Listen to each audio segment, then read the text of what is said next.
चितरंजन गगन, तो गिरधारी यादव क्योंकि यादव है इसलिए आपकी भाषा बोल रहे हैं, आरजेडी की भाषा बोल रहे हैं, ये आरोप लग रहा है। लेकिन सदन में तो आपकी भी अमर्यादित भाषाएं खूब निकल निकल कर सामने आती है। विधायक क्या क्या शब्द बोलते हैं।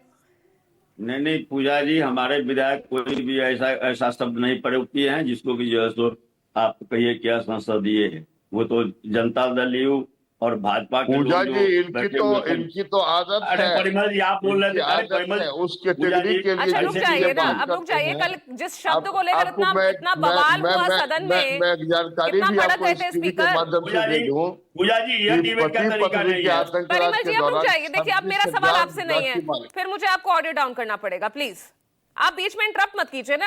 आपने बिल्कुल विदाउट एनी इंटरप्शन अपनी बात रखी है ना। औरों को भी बोलने दीजिए।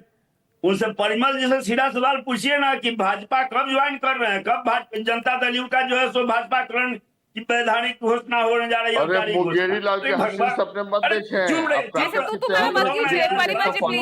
परिमल जी प्लीज भाई, उनसे अगर ये सवाल है तो आप बता दीजिए गिरधारी यादव आपकी पार्टी में आने वाले हैं क्या, जो आपकी भाषा बोल रहे हैं। नहीं पूजा जी, मैंने कहा कि जनता दल यू का भगवाकरण हो गया, तो जिस ढंग से भाजपा जो है धर्म और जाति के नाम पर राजनीति करती है, तो जो है अगर ये लोग यह कह रहे हैं कि यहाँ गिरधारी यादव है इसलिए ऐसी भाषा बोल रहे हैं, तो उसमें कोई आश्चर्य नहीं होना चाहिए।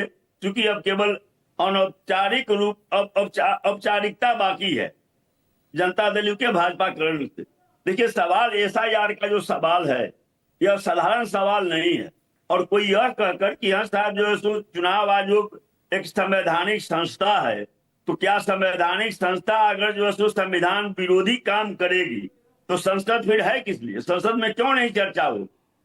संसद आखिर बनाया किस लिए गया? परिमल जी फिर आप शुरू हो गए। नहीं ऐसे मैं एक्सेप्ट नहीं करूंगी। आपकी स्टेटमेंट में बिल्कुल अलाउ नहीं करूंगी परिमल जी। मुझे आपको ऑडियो डाउन करना पड़ेगा। नहीं परिमल जी प्लीज ये फॉर्मेट नहीं है इस प्रोग्राम का, ये फॉर्मेट नहीं है। विदाउट इंटरप्शन चलेगा प्लीज। नहीं ये इनका संस्कार हो गया है, गुंडई करना लंपटई करना। डिबेट में भी देख रहे हैं वे बोल रहे थे परिमल जी का प्लीज ऑडियो डाउन रखिएगा।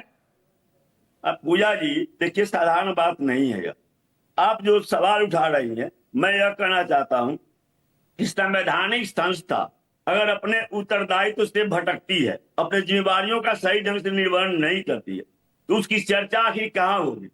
संसद है, विधानसभा, वही चर्चा होगी क्योंकि वह जो पीपुल्स रिप्रेजेंटेटिव।